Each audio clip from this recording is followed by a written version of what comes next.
Merapi melatui, banjir, gempa bumi, tsunami, longsor, narkoba merajalela. Bagaimana mungkin orang Islam pecandu narkoba?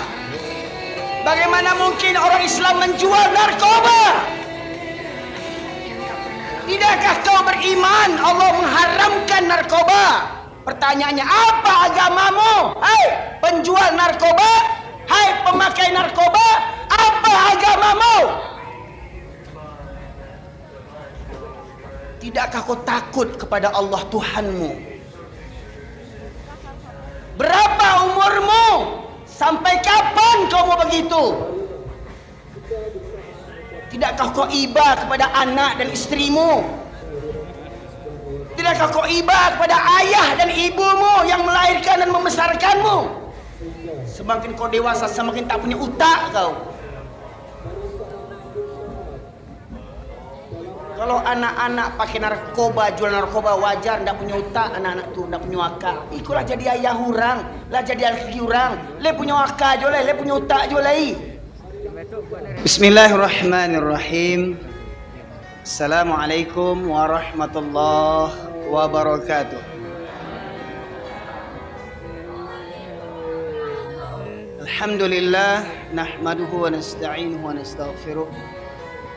Wa na'udzu billahi min syururi anfusina wa min sayyiati a'malina. Man yahdihillahu fala mudilla lahu wa ma yudlilhu fala hadiyalah. Asyhadu an la ilaha illallah wahdahu la syarikalah wa asyhadu anna Muhammadan abduhu wa rasuluhu alladzi la nabiyya ba'dah. Allahumma shalli wa sallim ala nabiyyina Muhammad wa ala alihi wa sahbihi ajma'in. Qala Allah Ta'ala fil Qur'anil Karim, a'udzu billahi minasyaitonir rajim. Ya ayyuhalladzina amanu taqullaha haqqa tuqatih wa la tamutunna illa wa antum muslimun. Amma ba'du, ma'asyiral muslimin, sidang jamaah Masjid Rahmat Ilahi yang dirahmati oleh Allah.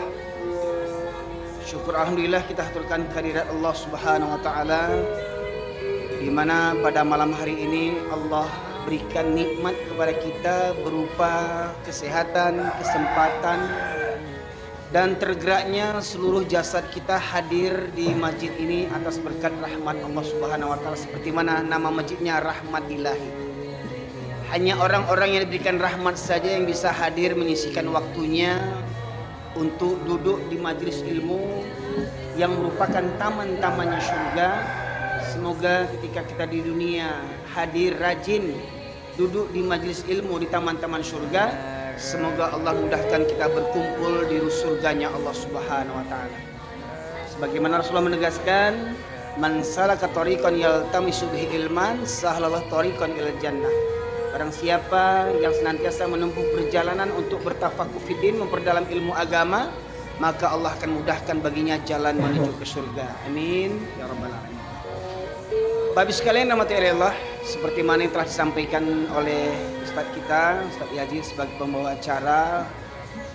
Alhamdulillah, betul perasaan saya saat ini raso-raso ada di kampung rasanya, ya.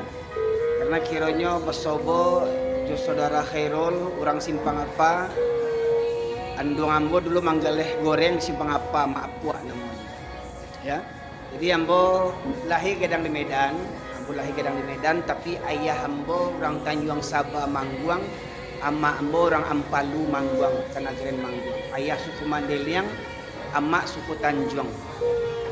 Kalau di Pekanbaru Mande Hambo Lambo manggaleh di Sabalah Musaji Al Irsad dulu, Etek Sinur namanya. Tinggal di Gang Kardina, Jalan Haji Agus Salim, itu Etek Sinur. Mande Hambo, kakak kandung dari ayah Hambo. Jadi kalau untuk Pekanbaru sabananya ndak asing bagi ambo, sejak kita ambo lahacok pergi ke Pekanbaru. Pernah lo kakak ambo manggaleh nasi di Tampan, ya. Pernah bulo kini manggaleh nasi di dulu pernah lo di Tangkirang Indah di Buko Bulog dulu, simpang Rumah Potong. Ini kakak ambo tinggal di Perawang, dia ada di Kartama, kakak juga dia ada lo di Pangkalan Kerinci, yang surang yang tinggal di Kampung. Bapak sekalian dirahmati Allah, ini merupakan safari dakwah saya yang ketiga untuk wilayah Riau Pekanbaru. Beberapa waktu yang lalu saya diundang ke Kuwo, ke Pasir Pangarayan, juga ke Pekanbaru. Kemudian ada permintaan lagi, saya coba bulan Mei kemarin selama seminggu. Ternyata alhamdulillah ada lagi permintaan, maka saya buat lagi safari dakwah dari tanggal 21 sampai tanggal 30. Ternyata di tanggal 1 ada juga lagi yang minta tanggal 1 Juli ya. Alhamdulillah insyaallah tanggal 1 Juli berakhir safari dakwah Ambo yang ketiga di Pekanbaru ya, sampai besok Ambo ke Kuwo Bapak sekalian. Bapak sekalian rahmatullah, bahagia pula Ambo ternyata risiko adalah pengurus dari PKDP ya. Mudah-mudahan kalau dari YouTube yang mungkin pernah ditonton oleh para jamaah sekalian, secara pribadi Ambo tidak punya channel pribadi ya. Alhamdulillah di media yang hadir hari ini kembali memviralkan ceramah-ceramah Ambo di edisi yang terkini ya. Alhamdulillah Ambo haturkan ribuan terima kasih kepada tim media yang meliput safari dakwah saya pada bulan kemarin hingga akhirnya kembali viral. Ya mudah-mudahan kita tidak ingin disanjung dipuji oleh manusia di dunia ini, tetapi kita ingin agar kiranya Allah dan makhluk-makhluk yang di langit mengenal kita untuk bekerja sama berjuang di jalan Allah Subhanahu wa taala. Bapak sekalian rahmati Allah, banyak tanggapan pro dan kontra tentang ceramah saya. Ada yang menyebut ceramah Ambo kareh ya. Jadi kalau disebut bawaan Ambo kareh mungkin tidak bisa dipungkiri Pak Ibu sekalian. Ambo lahir gadang di Medan, di Kota Masum. Kota Masum jalan utama ya. Jadi lahir di Medan, kedua orang tua orang Pasir Pariaman. Jadi kacek orang Pariaman kareh pula kan itu. Kareh orang Pariaman basobok orang Medan, pas lah tuh. Yon nan kareh nan sabananya ya. Makanya Ambo ndak khawatir kalau ceramah di muka orang Pariaman. Ambo yakin bagi orang Pariaman ndak kareh. Kok kareh lidoh ya. Nah, tapi yang masuk kareh itu yang hatinya nang kareh sebenarnya Pak Ibu sekalian ya. Dan alhamdulillah saya pulang kampung di tahun 2009 setelah gempa. Ya memang setelah gempa ditakdirkan Allah saya tinggal di kampung halaman di Pariaman. Sebab di tahun 2009 sebelum Gampo, kalau orang Pariaman masih ingat, Gampo di Sumbar itu Padang Pariaman sama Kota Padang itu tahun 2009 dalam bulan Syawal. Ketika itu saya diundang untuk khutbah hari raya Idul Fitri di Surawasam. Surawasam Simpa Akper yang kini namanya Masjid An-Nur yang diprakarsai oleh Dr. Safruddin Tamar Tanjung ya. Nah sekalian, mungkin itu pula mukadimah saya pada kesempatan kali ini ya. Saya sampaikan firman Allah di situ di khutbah Idul Fitri 2009 saya sampaikan hikmah pelajaran daripada tsunami di Aceh tahun 2004 ya.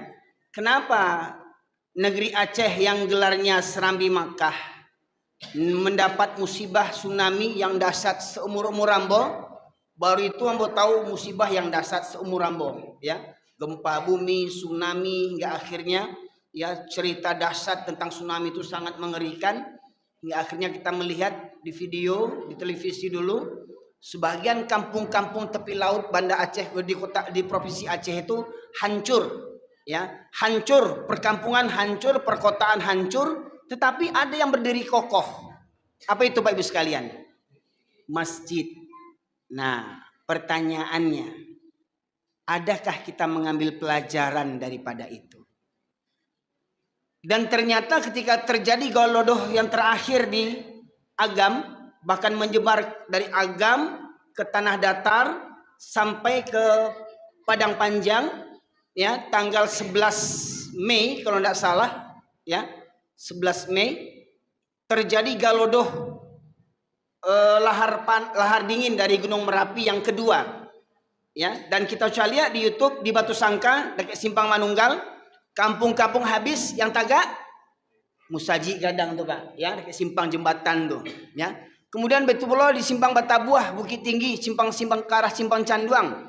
Rumah-rumah hancur yang tagak masjid. Padahal masjid itu di tepi batang air, di tepi sungai, ya. Tetapi alhamdulillah batu-batu gadang dari Gunung Merapi itu tidak menghancurkan, bahkan tidak menyentuh surau itu, tetapi rumah di depan surau, rumah di samping surau, rumah di kiri kanan surau itu hancur semuanya.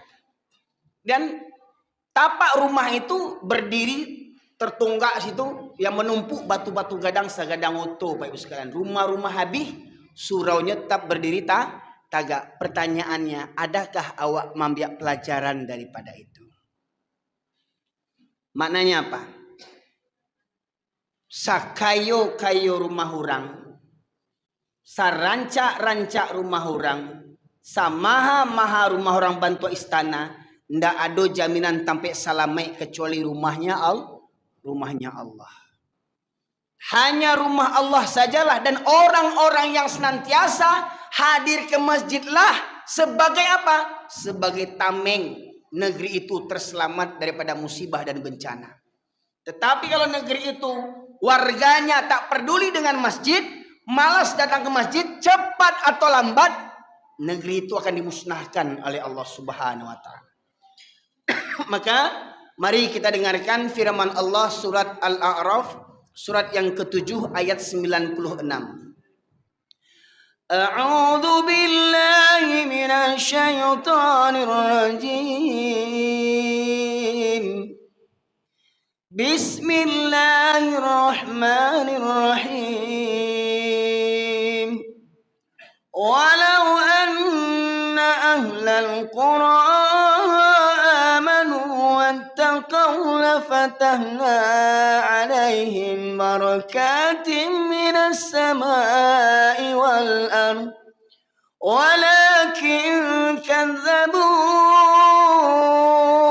فأخذناهم بما كانوا يكسبون.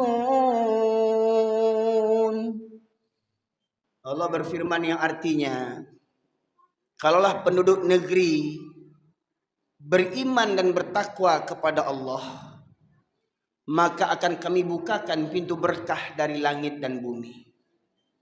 Tetapi penduduk negeri ini mendustakan ayat-ayatku, maka kuhancurkan negeri mereka dikarenakan ulah perbuatan tangan mereka sendiri.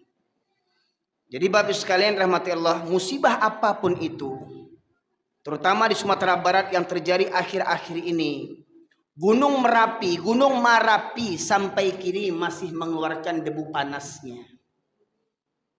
Bahkan di awal erupsinya memakan korban para pendaki yang mayoritas muslim, dan korban diantaranya beberapa wanita yang nampak kita lihat di video, di YouTube, di Facebook, wanita Islam yang tidak berjilbab menutup auratnya. Betul nak? Bahkan ada yang meninggal orang Pekanbaru kabarnya itu mendaki gunung di Gunung Merapi. Ya, Bapak sekalian. Gempa bumi, banjir di Kota Padang, ya. Banjir di pesisir selatan di Kota Padang itu sampai Bapak sekalian ada pemakaman itu di lereng bukit dekat sungai. Sampai ketika banjir, kuburan itu terbongkar oleh banjir hingga terkeluar mayat-mayat di dalam kubur itu. Itu belum hari kiamat, itu belum hari kiamat sudah dikeluarkan mereka dari kuburnya. Syukur alhamdulillah mayat-mayat yang masih dibungkus dengan pocong itu tidak mekik-mekik minta tolong. Ya, kalau sempat minta tolong, katanya masih dalam kapan tolong, lama di mendak merinding orang caliaknya itu Bapak Ibu sekalian. Ya. Galodoh di Bukit Batabuah yang pertama tidak banyak makan korban. Galodoh yang kedua Allah tunjukkan sampai ke tanah datar tuh Pak Ibu sekalian. Ya, bayangkan langsung dua gunung Merapi dan Singgalang ketika itu keluar lahar dingin Pak Ibu sekalian. Sampai Koto Tuo arah ke Sianok, ya. Kemudian sampai ke Padang Panjang, pemandian Lubuak Mato Kuciang. Ya, hancur sekalian. itu di negeri Minangkabau. Negeri yang kononnya punya falsafah yang tak dimiliki oleh negeri-negeri yang lain, yaitu adat bersendikan syarak. Syarak bersendikan kitabullah, syarak mengata, adat memakai. Begitu pula negeri kita Indonesia ini, negeri yang mayoritas penduduknya beragama Islam terbesar di dunia. Betul Pak Ibu sekalian? Nah, pertanyaannya, kenapa musibah silih berganti datang menimpa negeri kita? Secara umum negeri Indonesia, bahkan ketika Galodoh di Sumatera Barat, terjadi banjir di Kalimantan atau Sulawesi Pak Ibu sekalian, sampai ada rumah terbawa oleh banjir. Lihat berita, tidak berhenti musibah bersilih berganti terjadi di negeri kita Indonesia ini. Dan saya kalau melihat di Pekanbaru ini kayaknya memang tidak bisa dipungkiri, ya, Pekanbaru ini seperti sudah Sumatera Barat, karena bahasa selain bahasa Melayu yang bahkan jarang kita dengar bahasa Melayu, lebih banyak orang bahasa Awak dibandingkan bahasa Melayu di situ.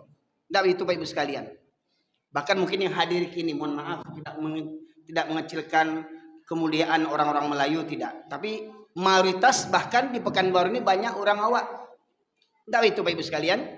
Nah maka daripada itu saya mengajak kepada kita semuanya, mari kita kembali mentadaburi ayat-ayat Al-Quran.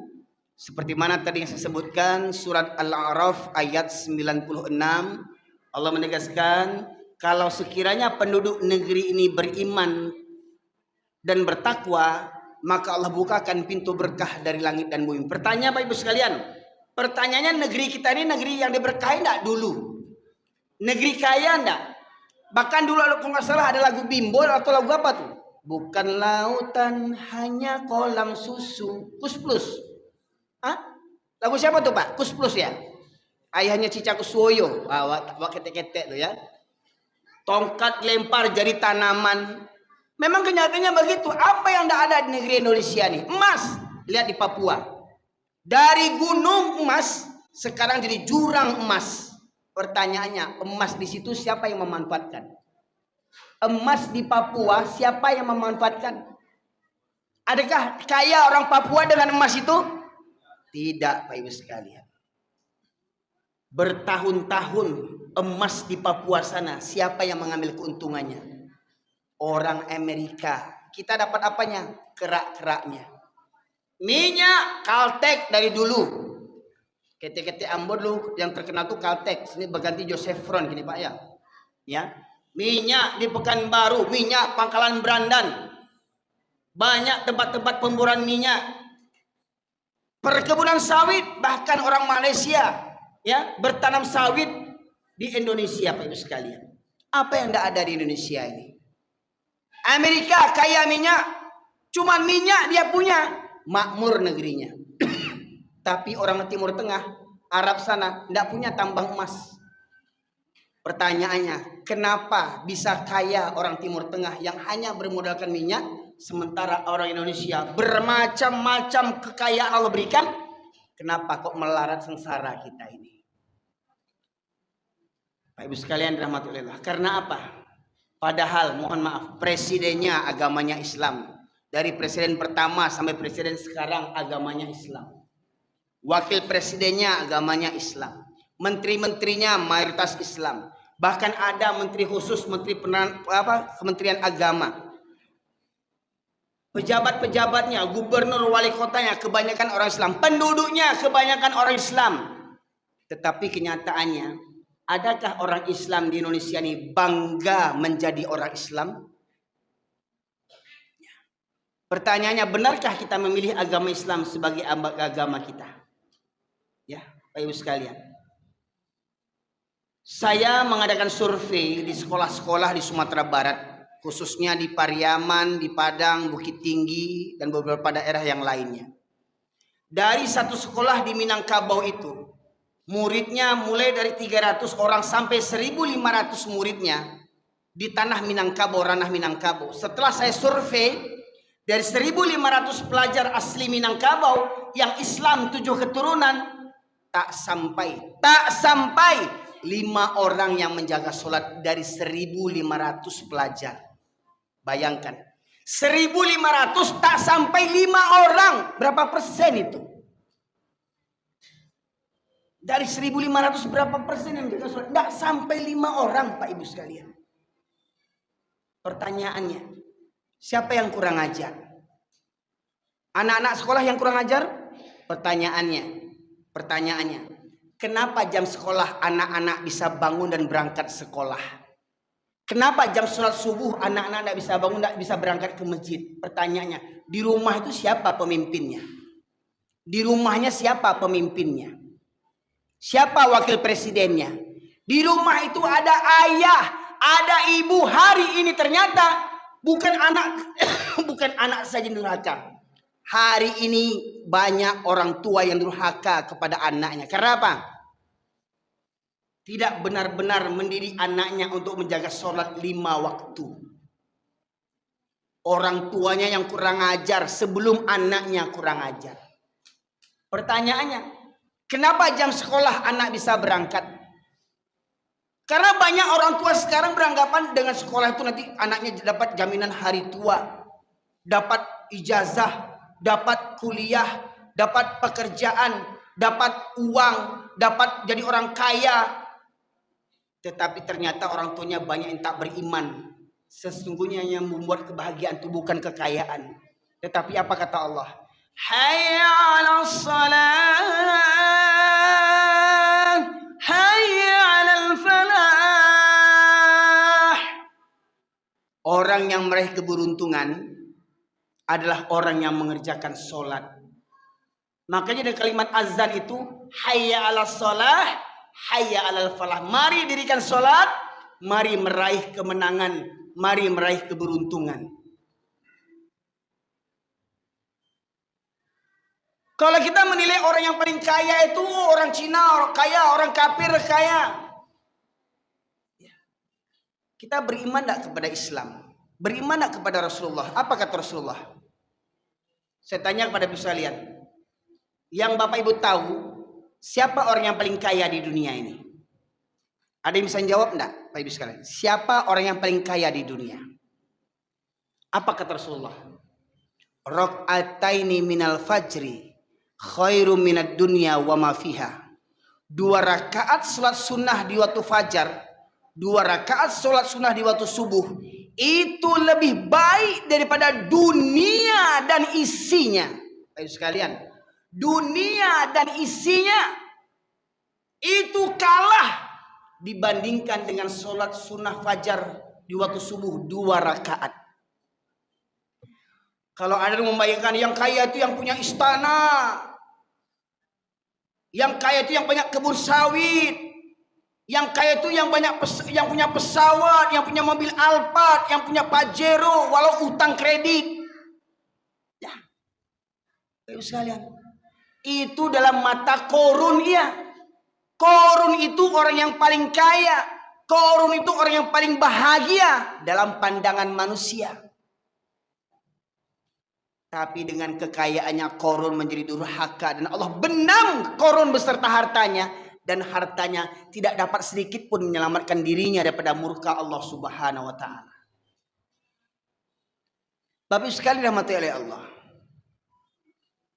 Jadi kalau kita ingin negeri kita Indonesia, khususnya negeri kita ranah Minangkabau, ingin terhindar selamat dari musibah dan bencana, mohon maaf saya katakan, tidak perlu BNPB, tidak perlu penanggulangan bencana nasional, tidak perlu itu.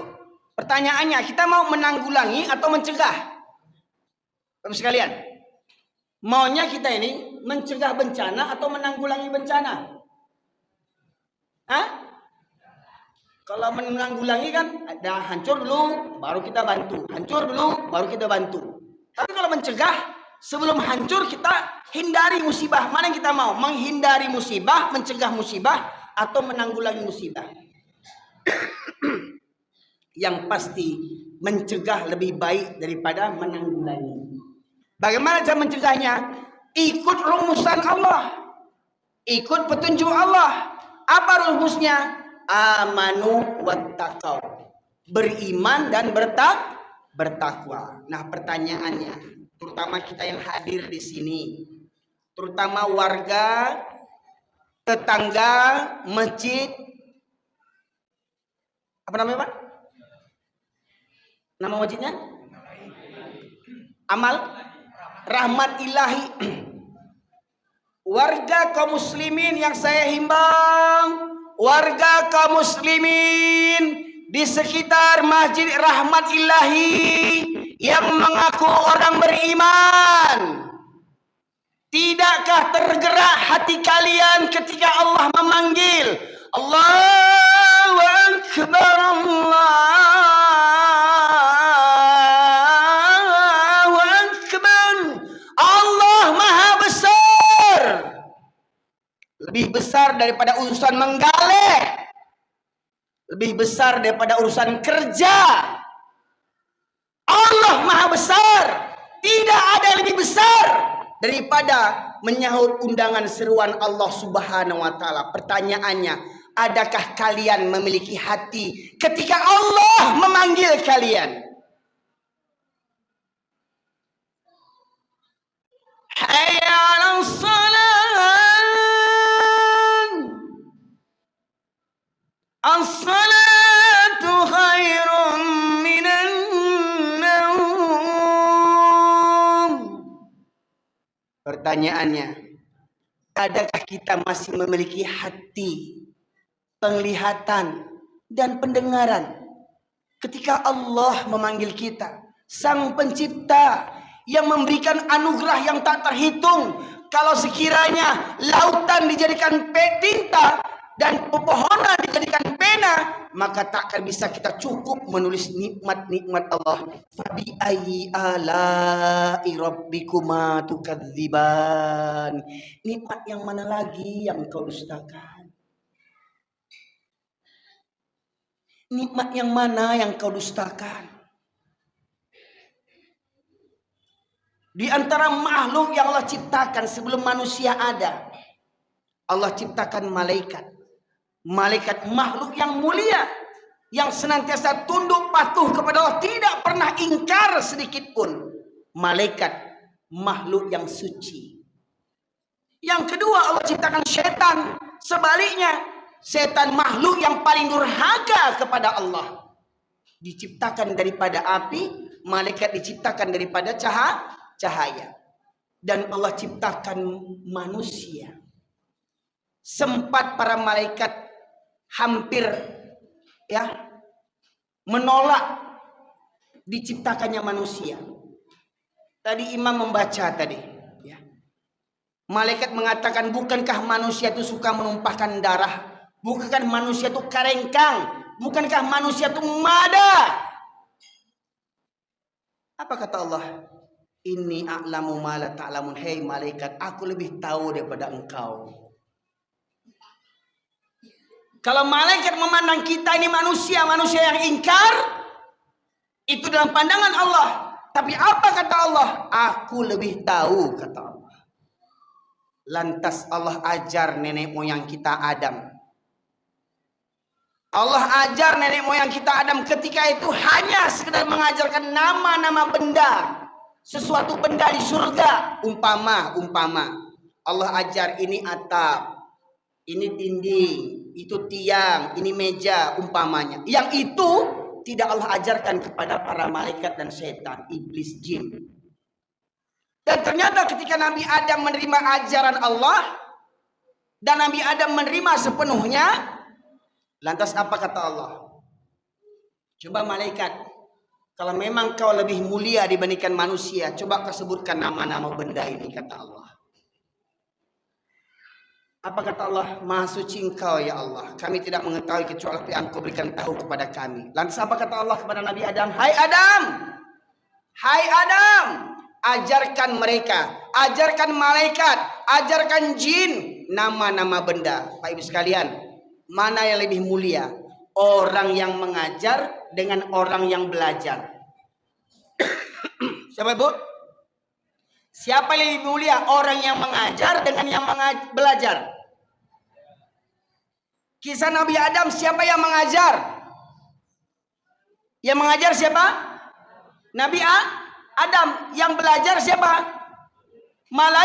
Malaikat. Mananya apa? Siapa lebih mulia? Nabi Adam atau malaikat? Siapa yang mulia? Manusia atau malaikat? Manusia lebih mulia dibandingkan malaikat apabila manusia beriman dan bertakwa kepada Allah Subhanahu wa taala. Laqad khalaqnal insana fi ahsani taqwim. Allah ciptakan manusia dengan sebaik-baik bentuk. Itu kalau manusia bersyukur kepada Allah.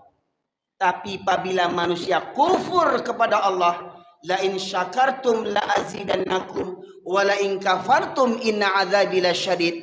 Maka thumma radadnahu asfala safilin. Kemudian kami tumpatkan mereka di tempat yang serendah-rendahnya, di kerak-keraknya neraka. Bapak Ibu sekalian, bersyukur enggak kita? Dipilih Allah di antara hamba-hambanya menjadi orang-orang yang beragama Islam. Bersyukur enggak? Bersyukur enggak Bapak Ibu sekalian?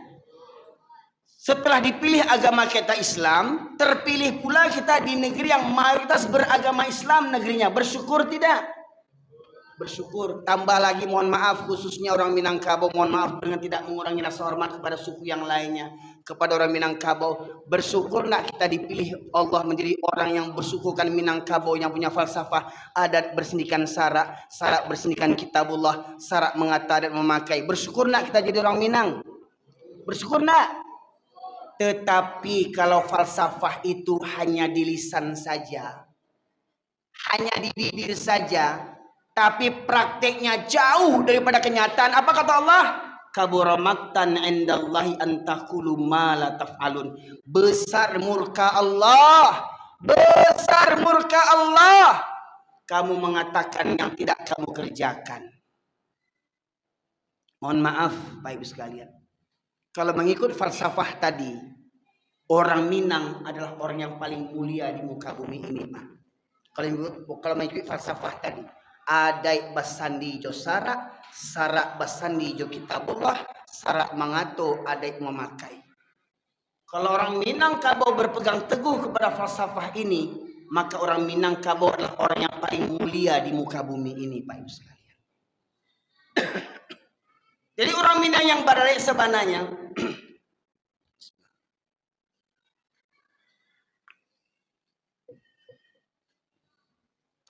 orang Minang yang berada yang sebenarnya adalah orang Minang yang paling paham dengan Al-Quran, paling paham dengan syarak. Karena falsafah tadi punya adat bersendikan syarak. Maknanya apa? Kalau kita umpamakan adat sebagai atap, ya kita umpamakan falsafah tadi dengan gedung masjid ini, Pak. Adat kita umpamakan atap, syarak, mohon maaf Pak, atap ini bagaimana supaya tegak atap? Sebelum kita buat atap, apa yang kita buat dulu? Apa Pak? Tiang, ujung tiang. Lah tagak kokoh tiang kok, baru bisa tagak atok. Sebelum kita buat tiang, ayo kita buat pondasi.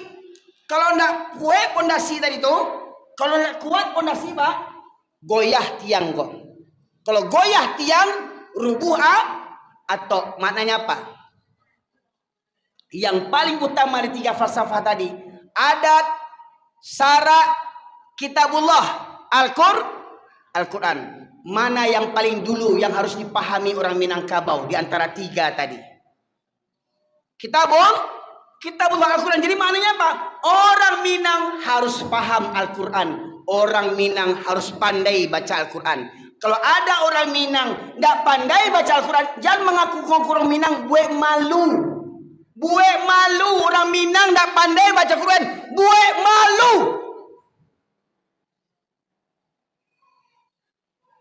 Kabarale kama nikah dites baca Quran ndak pandai. Jangan mengaku orang Minang aja le, buat malu. Jadi mohon maaf, pemirsa yang menonton di YouTube, jangan ujuk-ujuk tiba-tiba berang kambo, Ustaz kurang aja, mau kasawana muncuannya cek. Diburak-buraknya orang Minang, baku orang Minang aja bahasa boy.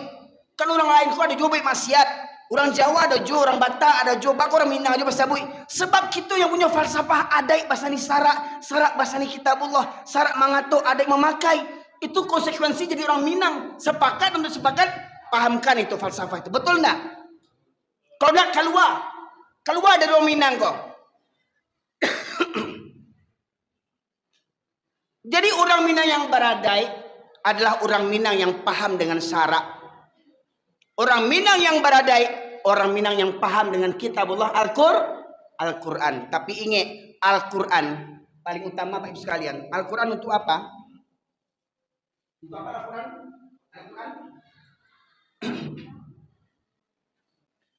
Paling utama sekali untuk apa Allah turunkan Al-Quran? Untuk MTQ? Untuk hafalan? Dunia akan selamat dengan hafalan? Dunia akan tentram dengan MTQ? Dunia atau Islam akan menjadi rahmatan lil alamin, bukan dengan hafalan Quran, bukan dengan MTQ, tapi dengan mengamalkan Al-Quran, menjadikan Al-Quran sebagai pedoman hidup. Ya enggak Bapak Ibu sekalian? Baru Islam akan menjadi rahmatan lil alamin. Jadi kalau Quran cuma dihafalkan saja dengan MTQ saja, mohon maaf, mohon maaf, iblis pun hafal Quran. Iblis hafal Quran, Pak Ibu sekalian. Ya. Hari ini banyak penghafal Quran, mohon maaf, di mana-mana dibuat rumah tahfiz Quran, pesantren Al-Quran. Pertanyaannya, ada enggak Al-Quran diamalkan dalam kehidupan kita sehari-hari? Ada nak Al-Quran dijadikan sumber hukum? Orang Minang mengatakan sarak mengato adai memakai, maknanya apa? Apa yang menjadi hukum Islam itulah yang jadi adai Minangkabau. Jadi orang Minangkabau, Bapak Ibu sekalian, adalah orang yang paling paham dengan Islam. Kalau memang orang Minangkabau orang yang paling paham Islam, maka mestinya kalau orang Minang orang yang paling paham jo agama, mestinya ndak ada orang Minang yang sholat seminggu sekali. Ndak ada padusi Minangkabau yang berjilbab, kadang indah, kadang bentuk satria baja hitam. Ndak ada padusi Minangkabau yang berjilbab bakabek-kabek bentuknya menyonggiang kemana di jam gadang. Bisa lihat di videonya Pak Ibu sekalian. Hah? Di jam gadang kemarin ada 3 ekor manusia. 3 ekor manusia, 2 betina, 1 jantan. Joget-joget di jam gadang. Hah? Padusinya pakai kerudung enggak? Pakai kerudung tapi bentuk stres, bakabek-kabek. Baju sampai Sarawak sampai menyunggiang-nyunggiang bentuk babi. Hah? Lagu-lagu Minang bajoget-joget. Li orang Minang bentuk itu. Itu orang Minang tuh. Padusi Minangkabau, padusi yang tahu dengan malu. Kini itu bananan hilang. Banyak padusi Minangkabau tidak tahu malu. Banyak padusi Minangkabau tidak tahu auratnya. Sangkuatnya aurat itu cuma rambut hijau. Rambut ditutup Sarawak legend atau stres namanya itu. Jilbab lai gadang kerudung dapat oleh-oleh orang pulang haji pulang umroh. Kerudungnya gadang sampai selutang, tapi bawahnya apa? Seropontong lakinya dipakainya. Atau sakit utak ini induk itu. Kerudung gadang yang mani-mani itu dapat hadiah orang pulang umroh. Seropontong laki dipakainya. Atau stres ini induk itu. Kini berjilbab disuat tanggal jilbabnya. Ada yang berjilbab berkerudung Sarawak sampai menyonggeng loh, senam pagi lo tuh rege-rege. Poco-poco. Ya. Pak Ibu sekalian, itu mengaku orang Minang tuh. Hei, padusi Minangkabau, buat malu. Di orang Barale menyonggeng-nyonggeng padusi Minangkabau tuh. Indua orang, Minantu orang, anak orang, kemanakan orang. Lain mengaku orang Minangkabau tu. Buat malu.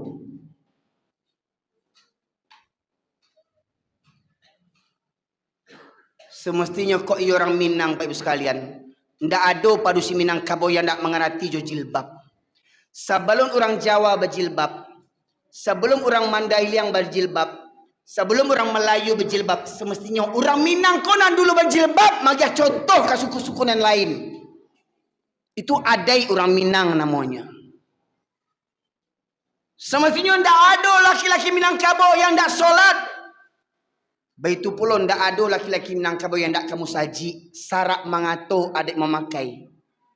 Walaupun ulama banyak berbeza pendapat tentang hukum solat berjamaah ke masjid. Silakan. Amu sebutkan beberapa ayat. Kalau ambo meyakini solat berjamaah hukumnya wajib bagi para laki-laki. Dalil pertama surah Al-Baqarah ayat 43. Wa aqimus salata wa atuz zakata warka'u ma'ar raki'in. Dirikanlah salat. Salat apa maksudnya ini? Allah perintahkan dirikan salat. Salat yang mana ini? Salat 5 waktu. Dirikanlah salat. Hukumnya? Tunaikanlah zakat. Hukumnya? Warka'u ma'ar-raki'in. Rukuklah bersama orang-orang yang rukuk. Tadi perintah pertama perintah tentang solat. Perintah yang ketiga tentang solat lagi, tapi bunyinya bagaimana? Rukuklah bersama orang-orang yang rukuk. Bila orang berukuk? Kapan orang Islam rukuk? Waktu solat. Apa kata Allah? Rukuklah bersama orang-orang yang rukuk. Berapa orang yang rukuk? Maknanya apa? Kalau ada orang bersama ruku, maka ikutlah kalian ruku. Itu hukumnya wajib bagi para laki-laki. Pak, khususnya orang Minang. Jadi mohon maaf kok baradek laki-laki Minangkabau panuah surau kok dek musajid de orang Minangkabau. Mohon maaf kak. Kok yo baradek orang PKDP, kok yo baradek orang PKDP, panuah surau kok dek orang PKDP. Nggak orang PKDP buat acara bampo tu tuan cilako namanya itu PKDP cilako bantu tu. Bakumpul orang Pariaman bampo, bakumpul orang Pariaman biampo. Orang Pariaman tu orang yang paling paham juga agama. Bakumandang azan, orang Pariaman ke surau kamu saji, itu nan orang Pariamanan sabananya Pak Ibu sekalian. Jangan buruk anda terdengar orang PKDP bampok je di mana-mana. Mohon maaf Pak, itu di Medan ambo dengar tu Pak. Ambo lah di Medan Pak. Mohon maaf Pak. Coba cari, coba pas survei. Di mana orang bampok orang Minang tu. Yo nak Pak. Iyo je lah, dan sang-sang ganjol memang yo bantu tu. Betul saja sabi bana memang bantu tu kini orang Minang.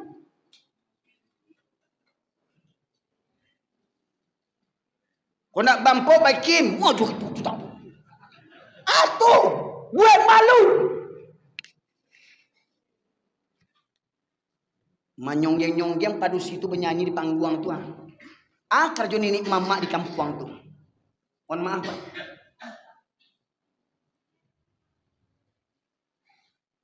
Ambo makanya berani berceramah bantu aku dek siko alhamdulillah di surau kopi KDP ndak ada bampok nih di surau ini ya. Surau ini. Ambo punya berani mau mengisi bantu aku. Ambo yakin orang PKDP nak kini kau ndak ada bampok surau kini kau. Ada lama tahu Ambo. Kita kan pasok kan di surau kau. Awak cerita di surau ini kau.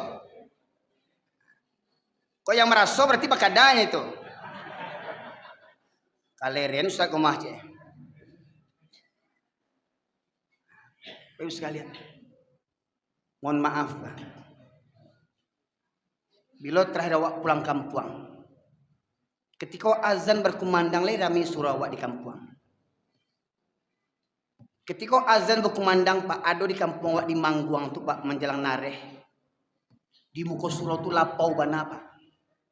Di surau orang pengajian, di surau sore sholat, di lapau tuh menantu orang, mama orang, sumando orang, nini mama alim ulama cerdik pandai bampok di lapau di muka surau tuh.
Ya, keren ya.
air aja, kotoran dan keringat nempel masih bandel.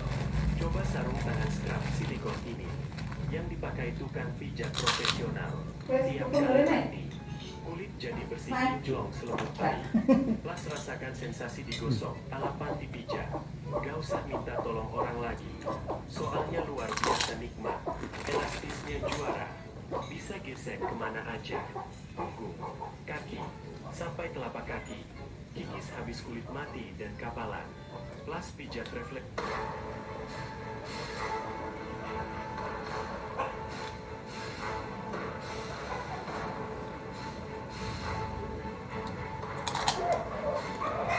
Assalamualaikum warahmatullahi wabarakatuh.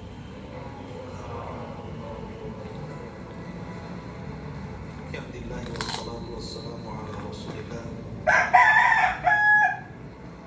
wa ala alihi wa sahbihi wa mawalah wa la hawla wa la quwwata illa billahi wa ba'd. Alhamdulillah di malam ini kita bisa dengerin Warahmatullahi Kairan tak tunggu lah. Tentu kita terus hadiahkan kepada Rasul kita Nabi besar Muhammad Sallallahu Alaihi Wasallam. Pembahasan di malam ini untuk kajian tauhid